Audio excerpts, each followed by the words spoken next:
بھی میرے نبی پاک نے بیان کیا کہ جماعت کے لیے دوڑ کے نہ آنا، نماز کے لیے جب چلنا تو وقار کے ساتھ چلنا، بھاگ کے نہیں آنا۔ تو 1 منٹ رہ گیا، دوڑا جاؤں میں مسجد میں، آپ دوڑے آئے ہیں، سانس آپ کا پھول گیا ہے، آپ نے اللہ اکبر کہہ کے نماز کی نیت باندھنی، سبحانک اللہ صحیح پڑھ لیں گے آپ، سانس تو پھولا ہوا ہے۔ اور پھر اگر آپ راستے میں آ رہے تھے اور آپ تیزی سے آئے اور آپ بھاگے اور آپ کو چوٹ لگ گئی تو آپ کئی جماعتوں سے گئے، منع کر دیا، فرمایا بھاگ کے نہیں آنا، آرام سے آؤ، سکون سے آؤ، اطمینان سے، آپ کی طبیعت کے اندر سکون رہے، آپ کو پتہ ہے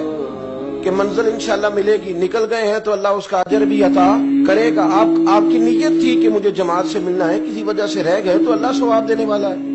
لیکن اس کے اندر بے چینی پیدا کر لینا اور دوڑنا اور بھاگنا اور بہت ساری چیزوں کا شکار ہو جانا۔ وضو کریں سکون کے ساتھ، صحیح وضو کریں، کیونکہ تبلیغ سے تھوڑا سا تعلق رہتا ہے تو کچھ تلخیاں بھی کبھی کبھی برداشت کرنی پڑتی ہیں اور کہنا بھی بڑا ضروری ہوتا ہے۔ ایک صاحب میرے ساتھ وضو کر رہے تھے، کہیں میں سفر پہ تھا تو میں نے ان کو ٹوک دیا، میں نے کہا آپ کا ٹخنا سارا خشک رہ گیا ہے۔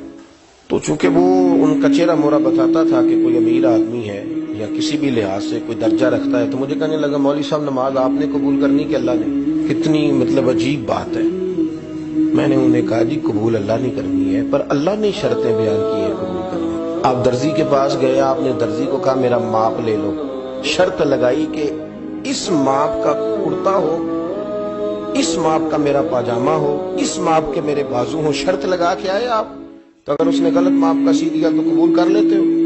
کر لو نا، پھر کیا ہوا ہے، تھوڑی نیکی کرو نا، کوئی اب بات نہیں، بس تھوڑا سا 4-5 انچ بازو چھوٹا رکھا ہے، کوئی ایسا مسئلہ نہیں، پھر کیا ہے، تھوڑا سا جو ہے وہ پاجامہ آپ کا اس نے تنگ کر دیا، آپ ذرا موٹے تازے تھے تو پورے ہی نہیں نا صرف آ رہے، تو سی تو اس نے دیا نا، کر لیں گے قبول، کیوں؟ اس کی وجہ یہ ہے کہ آپ نے شرط لگائی تھی کہ میاں یہ میں تمہیں ماپ دے کے جا رہا ہوں، میں نے جو سوٹ پہننا ہے وہ اس دائرہ کار کے اندر سلا ہوا ہوگا تو پھر میں پہنوں گا۔ میرے رب کریم نے نا، مثال دے رہا ہوں سمجھانے کے لیے، شرط لگائی تھی کہ وضو اس طرح کرنا، کرو گے تو میں قبول کروں گا۔ تو آپ نے غلط کیا تو وہ کیسے قبول ہوگا؟ اس لیے کہ آپ شرطوں میں پورے نہیں اترے۔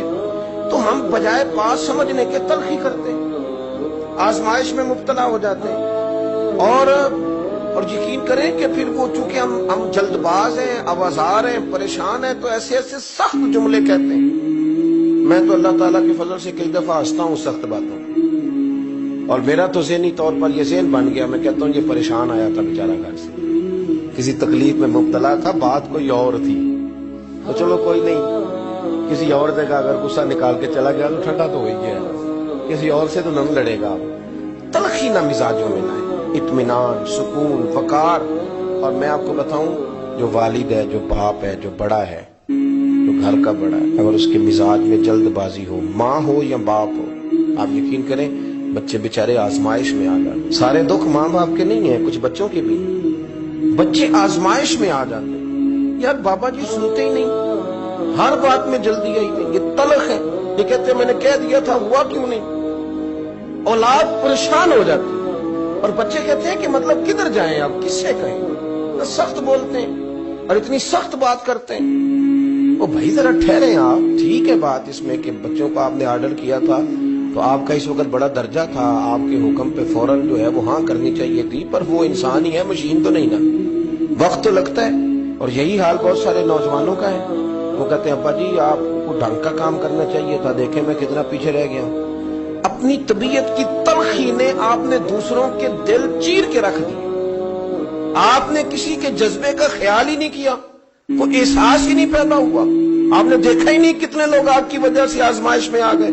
آپ کی طبیعت کی جلد بازیاں کتنے لوگوں کی روحوں پر پیر رکھ کے چلی گئی، کتنے لوگ تھے جن کے لیے آپ سہانے روح بن گئے، پر آپ نے اپنی طبیعت میں ٹھہراؤ پیدا نہیں کیا۔ سنو، ہم مدینے والے رسول کے ماننے والے ہیں۔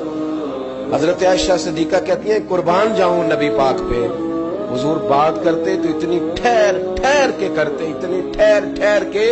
کہ اماں جی فرماتی ہیں میں اگر اپنے نبی کے لفظ گننا چاہتی تھی تو میں لفظ بھی گن لیا کرتی۔